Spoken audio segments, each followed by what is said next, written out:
Welcome back to another Awakening series, episode 3 with Heather and Marissa. In today's topics, we're going to talk about the Kundalini Awakening and ego death. So, we're going to start out because Marissa has talked many times in both episodes where she talks about this Kundalini Awakening. And I'm just going to let her to give her experience as well as she's kind of looked up some stuff about that. And then I'll talk about it as well. So, turn it over to you, Marissa. All righty. Okay, so yeah, I had a Kundalini awakening, and so I just kind of want to explain what a Kundalini awakening is because you didn't know what it was. Mm-mm. Do you? I don't know if you looked into it at all since Yeah. we. Mm-hmm. Okay, so I'm just gonna kind of go over just what it is, and then I'm just gonna kind of relate to what I experienced and kind of tell my story that way. So a Kundalini awakening is a spiritual experience that involves the release of dormant energy from the base of the spine, and it flows through the body's energy centers, clearing them all the way up into the crown. So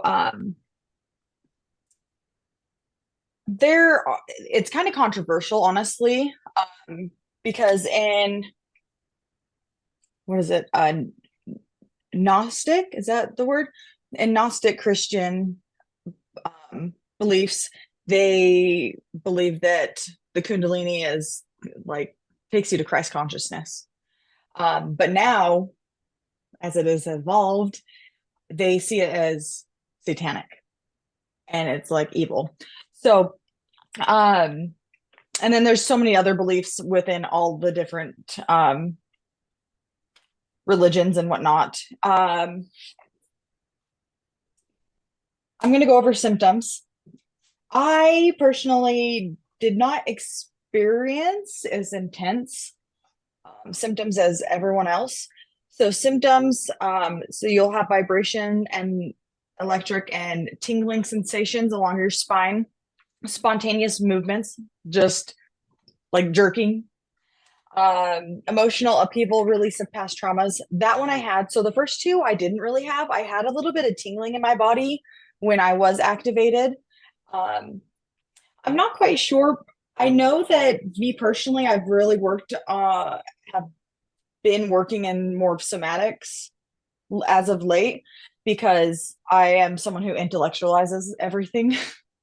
um, and so, with that being said, I feel like maybe I didn't feel it in my body as much because I wasn't as aware of like my body's sensations. I have really like shut down that part of me as I have evolved as a human. Um, okay, boost in sensory perception, heightened awareness of intuition, heightened aware or deep sense of purpose or destiny, urge to make life changes, physical and emotional changes, including sleep disturbances, anxiety, surges of energy, shaking, profusely sweating. You can awaken your Kundalini by yoga, breath work, medicinal practices. You can work with a yogi, and there's different things you can do. And then, of course, there are people who can awaken you. I don't, or trigger your awakening. And that's what happened to me. I met someone who not only did it, well, it sent the Kundalini, it was a Kundalini awakening, but I had a very big heart chakra opening activation.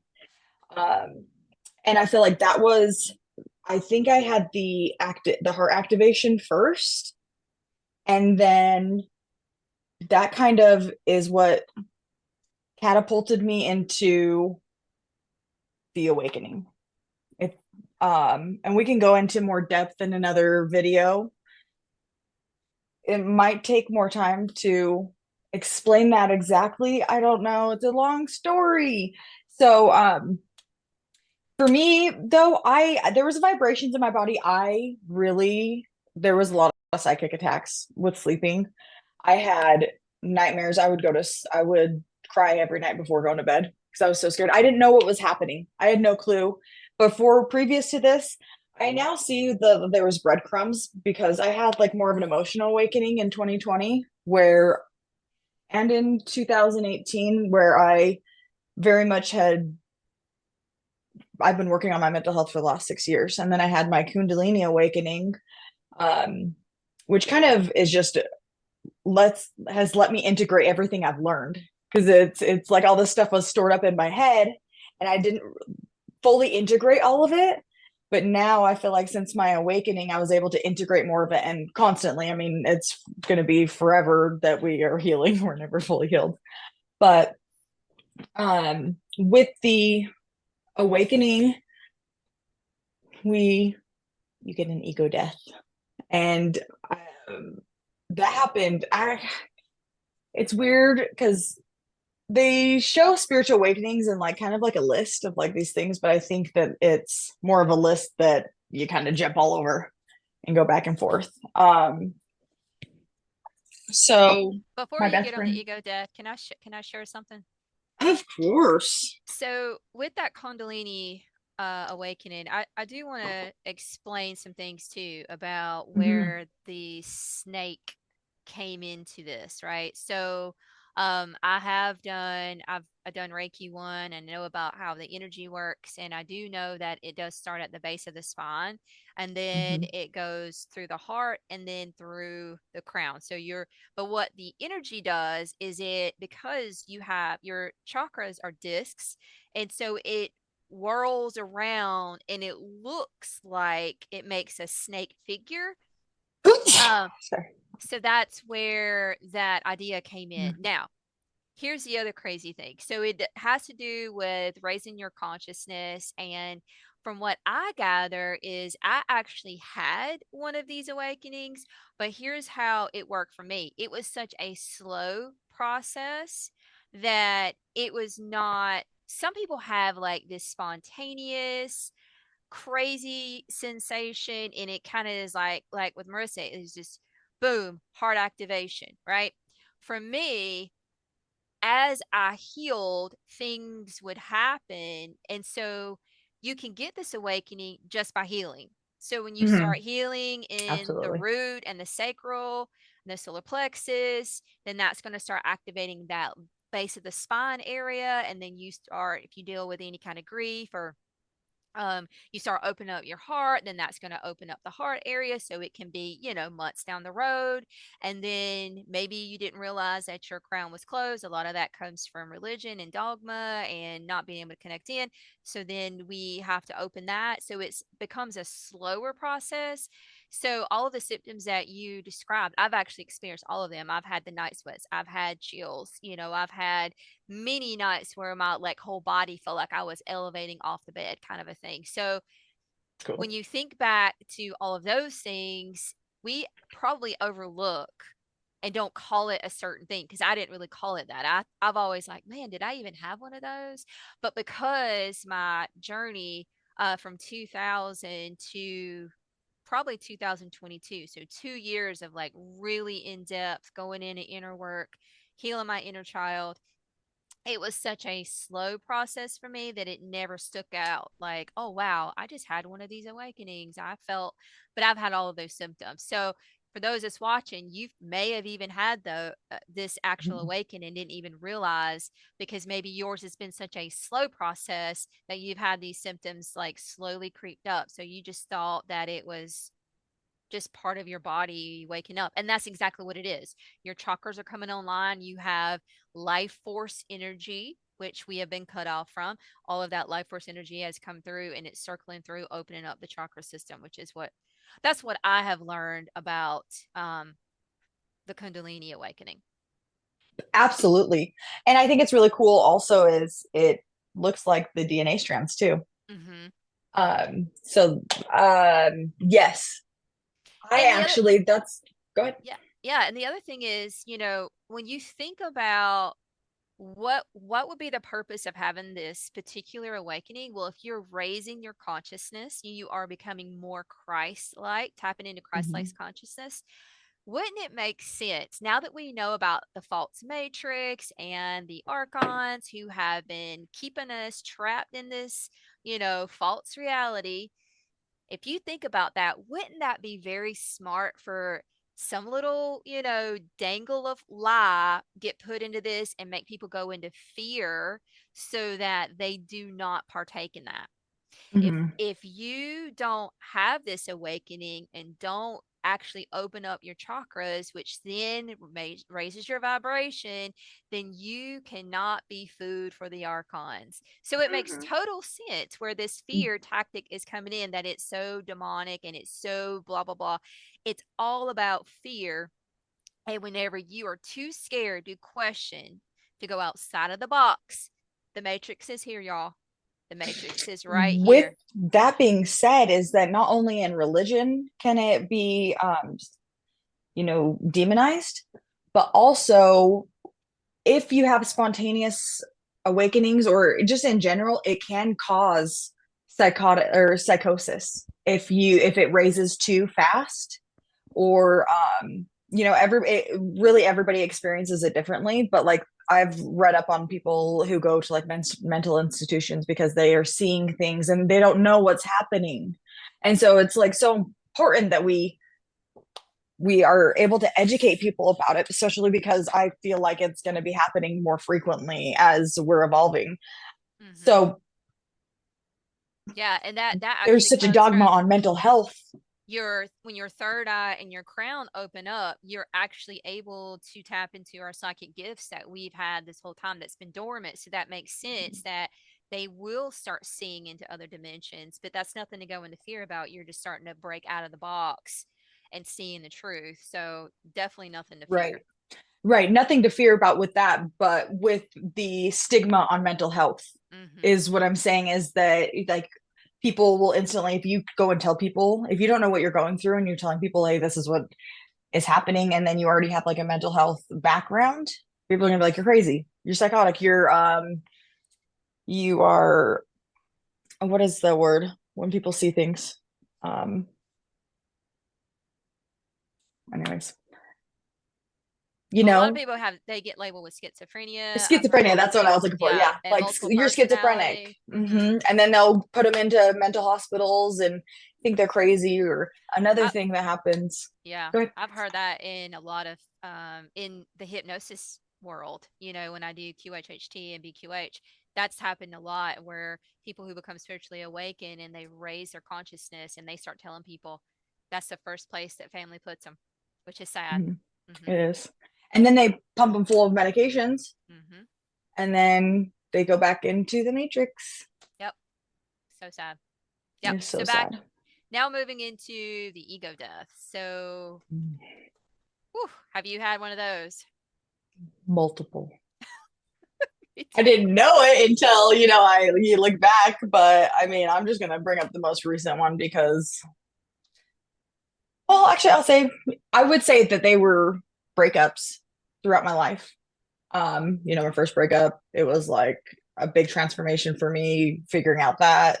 My second breakup, which is this last one, but my best friend passed away, which triggered a dark night of the soul for me, sent me spiraling down into addiction to and using substances, not like horrible ones, but well, actually, yeah, horrible ones. Alcohol is horrible. Alcohol, um, Well, they call it spirits for a reason. When you want to leave out of this reality because everything is so hard, you then kind of float outside your body and then your vehicle becomes game for all of the entities that we can't see who are walking amongst us right now. So, yep. yeah, pretty And then scary. weed. It is, and that can be like a topic for another video, Hmm. I think, definitely. Um, well, then I had a friend that left.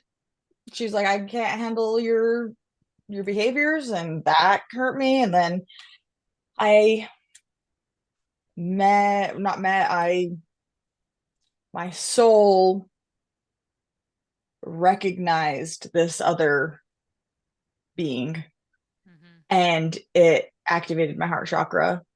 And then I decided to break up with my ex-boyfriend, boyfriend at the time, because it wasn't fair to be in that situation. I wouldn't, you know.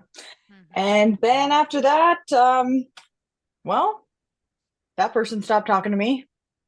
My last friend that I was really like personally close with, I still have friends that, are more distant, I guess. I feel some guilt when I say this.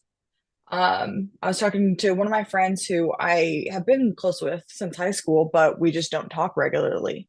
And so when I talk about my story, I'm like, oh, I lost everyone. Well, I'm just like generalizing. It just felt like that in the moment because it was everyone that was in my life closely at that time. Mm-hmm. So then then I had my Kundalini awakening, before the other person stopped talking about it. It's a whole thing. But then more people dropped out of my life because I started setting boundaries. And I was like, that was when I awakened. And there was multiple different moments, but I did so much purging. I didn't realize what was happening because I didn't know. I had no clue what was happening. So I was still drinking all through that time. Actually, all through my Kundalini awakening, I was drinking. I did try quitting multiple times. Um, but there was so much trauma I was purging. I was purging so much. I didn't know how to handle it. I didn't know what was happening. So, like, if we could just educate people on this, like, man, um, sometimes I feel guilty because I'm like, man, if I just would have taken advantage of that, I could be farther. But I know that everything happens for a reason, and now I get to work through those things in a healthy way. Not get there, Yep. kid. Yep. So, what about you? Whew, yeah. Uh, I would say my very first one, because I was a people pleaser. So I was very um honoring in the fact of who creating a label for myself, and being told whenever I was in second grade that I was dumb, and I believed it for so long. And then I pushed myself to go back to school when my kids were small and got my degree. And it was just like, I did it. And then what I went to school for is not even what I use. And then I became a teacher. Um, and I taught for 13 years. So my first ego death was when I walked away from teaching. So I had taught for 13 years, and then it was just like I went down the rabbit hole of education. I couldn't do it. I couldn't be a part of it anymore. And even though I was not doing those things to the kids, because I didn't care about curriculum. I was more about building relationships with kids, and they didn't call me they didn't call me Miss, you Love know, that. they call me Mama. So Oh, it was where I just kind of took on that role. But it also led down some very toxic path because, I gave too much. I was very empathetic. And anyways, so my first ego death was whenever I decided I was at a pivotal moment where if I quit teaching, I also didn't renew my license. And it was the year that I was supposed to renew. So I didn't do it. And I was like, I'm going to do this on purpose to make it where I couldn't go back into education. I did that with my So, CNA. That's so funny. yeah, so I did that. That was my first, and that was hard because then I was like, who am I? Then I got into I found this holistic wellness center here in Tennessee, and I went and worked for them. And being holistic, I loved it, and I, took a huge pay cut, and I was a front desk person for this clinic. And because I'm an overachiever, I kept going. I can do more. I can do more. I can, and to the point where I was just doing so much, I got overwhelmed, and I was like, "What am I doing?" Because I know I can do all of these things, but then I, felt like I was getting taken advantage of, and I just couldn't handle it no more. But then there was a part of me that wanted to be more than just a front We're so desk. much alike. It's so funny. So I then got the opportunity to go in to be like a practitioner, do a muscle testing, which I thought was intriguing. So, anyways, I did that. At the same time, I got the calling from my guides, and I didn't know I had no idea what this was about. And it was like, you need to quit. You need to put in your 2 week notice. You need to quit. And I did. But then they talked me into staying and offer me be a practitioner. Well, then that fed my ego a little bit, right? And I was like, ooh, I can be something again.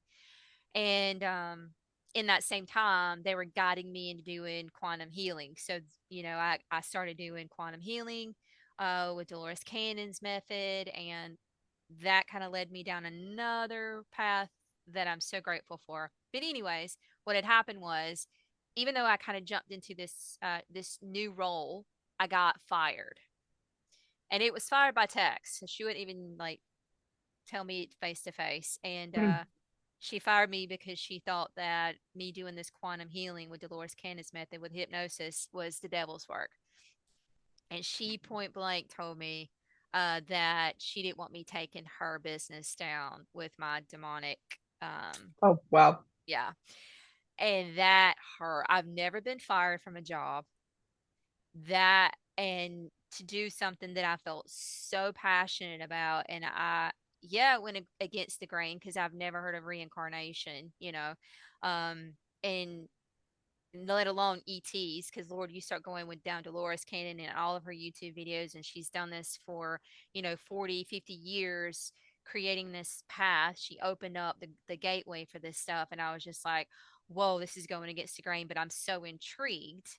And then everybody that I knew was like, yeah, I don't want to be your friend anymore. Like, you're dealing with demonic stuff. You are doing the devil's work.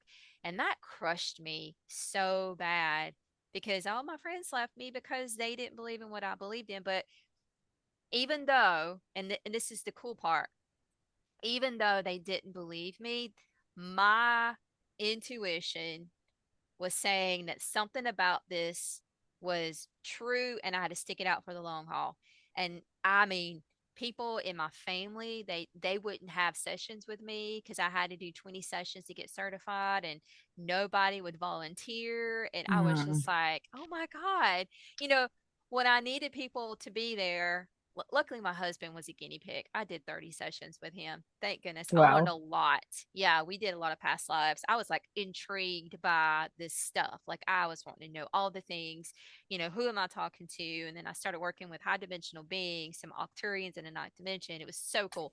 That's so cool. But, I had to lose a lot of friends and I had to lose my job. I had to lose my title. I had to lose like everything I had going I had nothing. I had nothing. And I didn't, Mm. it wiped me all the way out. But you That know just what? reminded me of some stuff that I do want to talk about as well because it's so important. I don't know if we want to make another video about like the callings that we get and having faith in those things. I don't know if you want to talk about in this video or another one, but Go ahead. same. Yeah. I mean, that's how, one thing leads to another, because the more healing that you do, the more, Hmm. when your chakras open up, you're able to accept more, and you're stepping more into that Christ consciousness, and you're dissolving the ego. And that's what all this is. The ego death is dissolving the ego, and the ego is what keeps us 3D. And again, that's when you start trying to think your way through healing, you don't get anywhere. You got to feel your emotions. You got to feel it to heal it. And we say that all the time.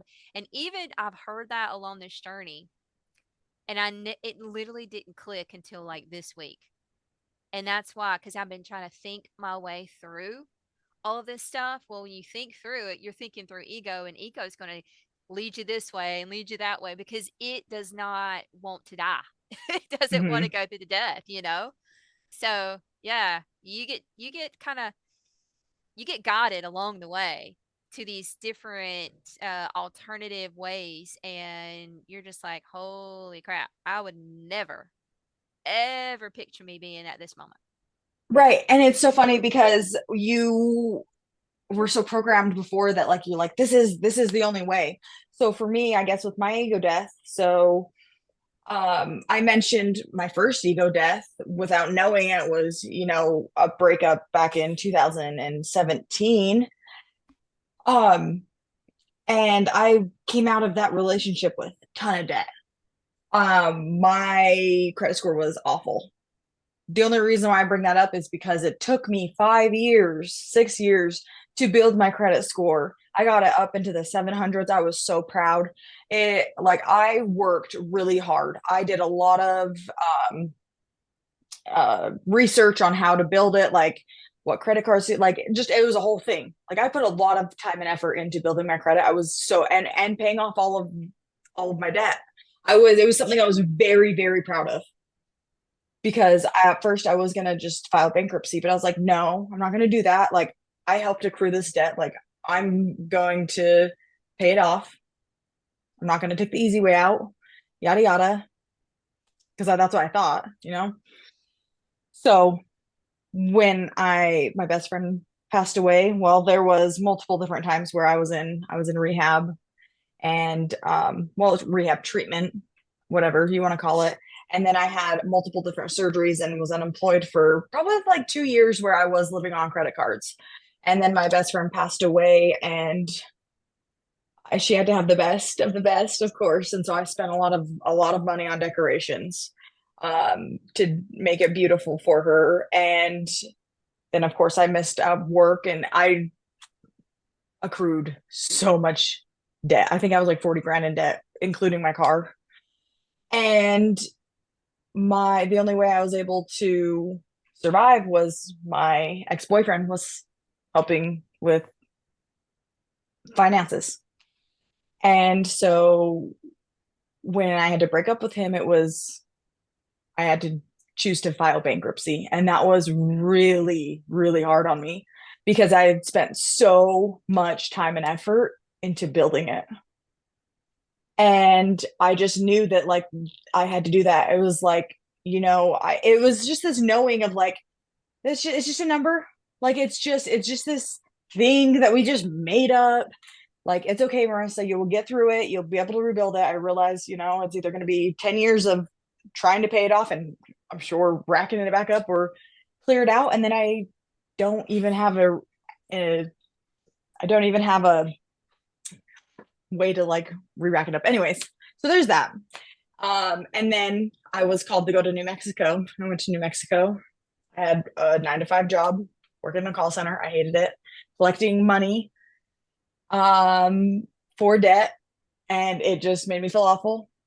Especially because I'm not even getting into that.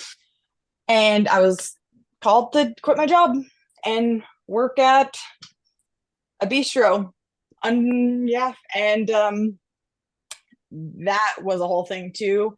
I really think I was just a big karmic thing for them too, honestly, because that they screwed me over hardcore. Everyone there except for my best friend. He's so cute. Anyways,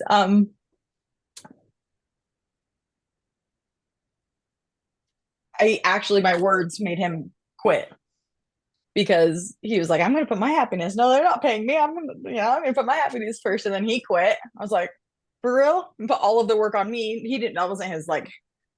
That wasn't what he was trying to do. But it put all the work on me, and I was like, "Oh heck no!" So then I quit because they were. I literally was getting paid like 150 a week. Oh, wow. I was working like 12-hour days. Anyways, I quit, and then the whole restaurant went under. Mm. So, and then I ended up coming back to Utah, and it's just been a whole journey. But it's just you I really have hear to that listen about. and have faith. I haven't had a job. Well, I mean, I have like I make money in different ways, but I just have faith that I am always guided Mhm. and will be taken care of. Yeah, that's the cool thing. I've noticed that a lot of people, for whatever reason, because it's all part of your plan. Like whenever you sign up for these lives, you pick all this. But there are a lot of people who are losing their job, who are, you know, however they made money, they're having to go outside the box, Mm-hmm. literally outside the box, to figure out how to make ends meet. And I think that a lot of people are having what we would call an ego death and not really realizing what's going on. And what I've learned with all of this, with all of the awakening, regardless of whatever label you want to call it, you probably have experienced this and didn't even know it had a name. Because labels can get us into like, well, I had this, but I had that. The biggest thing is knowing that it's all purposeful. You are awakening because you are meant to. This is your lifetime to awaken. We are in an evolution. Some people are meant to, and some people are not. Everybody has their own choice. This is a free will universe. This is a free will planet. So if you have the calling to step outside of what you normally do it. you know? And the other thing is like not to be afraid. Sometimes you just got to surrender before you can move forward. And that's something that I've been doing a lot of. Like I will go and maybe I can't get to the root of a healing. Like I know that something is there, but I can't get to the root of it. I'm just like I give up. I give up. Just show me. I just got chills. So sometimes you just got to surrender and give in and say, okay, I don't know. I don't know what I'm doing. You know, the song, Jesus, take the wheel. I It love that literally song. feels that way. Like literally God's, whoever is navigating my path for me, do it. And I was showed this is when I first started doing hypnosis sessions. They gave me a vision one time and they said, this is how you are to us. And the gods are like, if you imagine you go into a bowling alley, and you know how when the kids play bowling, they put the little, what do they call the Uh-huh. bumpers up? Okay. Yeah. So they are the bumpers. Okay. If you imagine that we are the bowling ball and we start off this life and we're going down, the path is to get to the pins, right? That's the end goal. Like that's our mission. Well, if we are going down the bowling alley and sometimes we hit these little things and we hit the side and all of a sudden it gets bumped back over. So this is life. We get bumped back and forth. Our path is not always linear. If you Uh-huh. notice, if you look I back at love your that path, analogy.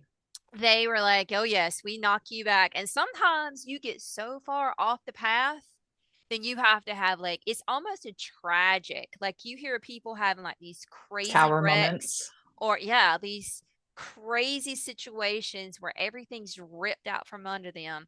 And it's because they'll say, if you would go back, we gave you hints, we gave you breadcrumbs, and you didn't listen.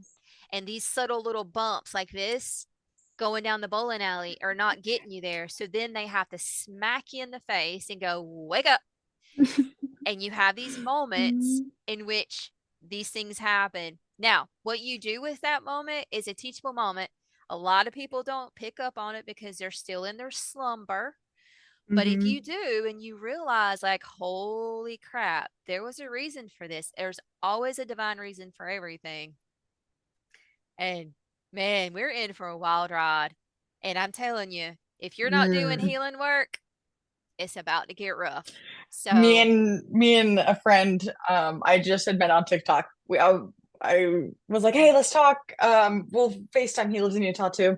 Like, we'll FaceTime. We ended up talking for like 7 p.m. to like 2 a.m. But we were sounds like our talking, he's conversation. right. You would get along with him so well. We should all like get together one day on Zoom. It'd be amazing. I'm actually gonna Hmm. hang out with him and another girl I met on TikTok. We're gonna go out for coffee on Sunday. Oh, Anyways, cute. it's so fun. We were talking about how that we're just very stubborn people. And that sometimes, like there was a time where probably a couple months ago before I met you, I was like so sick and tired of myself. I literally asked for a tower moment. I was like, will you please just give me a tower moment so I can change? Because obviously I'm not learning the lesson. Like, I need, like, we were talking about how sometimes we have to have those tower moments because our brains have to be shooken up so hard to like get us to change. So I thought that was funny that you said that. Absolutely. It's wild. And they'll tell me all the time in sessions, they're like, yeah, you weren't listening, so we had to do what we had to do. Because, we have this goal. We come to the planet Earth, we have like this agenda. And it's not all set in stone. That's where the free will comes in. But you say that I'm going to, accomplish X, Y, and Z. Well, your guides are here to make sure that you accomplish X, Y, and Z some way, somehow. Mm-hmm. And because free will, and they've even said this before in a session, they'll say it could be as simple as, okay, today you wake up and you have this crazy idea and you were never planning to do this, but you woke up and it was going to be, you're going to go to the coffee shop. Well, the reason they wanted you to go to the coffee shop was because somebody you were going to either talk to, interact with was going to be there. They needed something from you. It could be money, it could be interaction. You buy a cup, they buy you a cup of coffee, it just random thing. But that interaction had to happen for a reason. And if you decide, like, I'm gonna get ready, and then all of a sudden you're like, I don't feel like going today. You use your free will, and then the team's like, ah, man, okay, we got to figure out another plan. So then they have to come up with another plan for, because it's you and this other person, or sometimes it's a group of people, and you have to cross paths for a reason. And so sometimes it's like they have to figure out how to navigate for this interaction, because you have a soul contract for some interaction for some reason. Like with me and Marissa, we signed up for the same class They had thousands of people in it. that had, yeah, it was huge. And we didn't even communicate while we were in the class. It was the Mm-mm. last day, and everybody was scrounging like, oh my God, we don't want to lose out on the people we didn't even know each other, but whatever. um Mm-mm. and somehow, some way, the gods ensured that we found each other on TikTok, and the TikTok led into Facebook, and then so we're TikTok and Facebook friends, and then somehow we wound up doing this together. I mean, it's so divinely planned. And if I wouldn't have interacted, if I wouldn't have took the class, we would have never met ever, unless we somehow, they would have figured out another way. But, if I wouldn't have interacted, because I'm very shy. And so if I wouldn't have, put myself out there to find her on TikTok, and then if I didn't reach out again and like interact with a little bit, like you look back at how these things are navigated, it literally is so simple that if one of you don't do your part, then it doesn't go through the plan. It seriously, I'm so glad you did, because I've been in this like mode of like I'm not forcing any relationships. Like if someone doesn't reply to me, like I'm just taking it as face value. Like they might be going through something. If they want to, like if they feel a calling, but I also now I'm at a time where I'm like, okay, well, I also have to like reciprocate, like once you establish things, but just using discernment, I guess, in that. But the reason why is because you did reach out and oh my gosh, yeah, and So you were cool. very consistent, and we're like, okay, like let's keep each other accountable. Mm-hmm. Yeah. And we're not even doing the thing We that we learned. didn't. Whatever. But we did learn a lot of things. And I think, We did. we can use those things. And again, that's why I feel like neither one of us were passionate about the class. The whole premise of us actually doing that class was because we were supposed to meet, and there's no Mm-hmm. other way we would have met, because you're all the way in Utah, I'm in Tennessee. We would have never crossed paths. I just got chills. We would have never crossed paths any other way, Yeah, because we didn't and I don't even talk to have, anyone else in that class. Like yeah. And no other even if connections. there's no other group we would have found each other on, because you're so far over there, like there's no way that we Mm-hmm. would have. It's just really cool when It you is. look at how things line up for you. And this, you can look at these ego deaths, these things that happen to us, and they seem so scary. But when you pull yourself back in the bird's eye view, and you go, wow, I can see it. Because not in the moment it's scary. In the moment it's like, oh my gosh, what's going on? I don't get it. I don't get it. But then when you're able to process the emotions, and then you start realizing the growth that you've had from that moment or from that interaction or situation, and then you're like, wow, man, You know, I just realized I would have what? never taken that class if I didn't come back to Utah, and I had such a calling to come back to Utah. And I was like, why? Why am I going back to Utah? Like I just got a place, like I just secured my own place. For the first time in my life, I was so proud of myself. And I was like, why am I going back to Utah? What the heck? I don't want to go back to Utah. Crazy, huh? But that wouldn't have, well, I don't know if it would have happened, but I don't think it would have, just financially with how things had happened. I don't think it would have happened down there. Mm-hmm. I don't know. They'd have figured out something, I They would assume. have figured So, out something. so cool. All right. Well, that's going to be a wrap for our today's session of episode 3 on the Kundalini Awakening and ego death. So we hope that you Mhm, enjoyed, mhm. and please like, share, comment. Please comment below if there's other things that you would like us to talk about. Because again, we have so much. that we can Yes. include in this series. And I do not know how long this is going to last because every time we think we're done, it's like, oh, this is something else we can talk about. This is something else we can talk about. So we are so into sharing everything we can. So please comment below, share this out with someone that you think would benefit from that. And we're so grateful for you. And we love you so much. And we hope that you enjoy.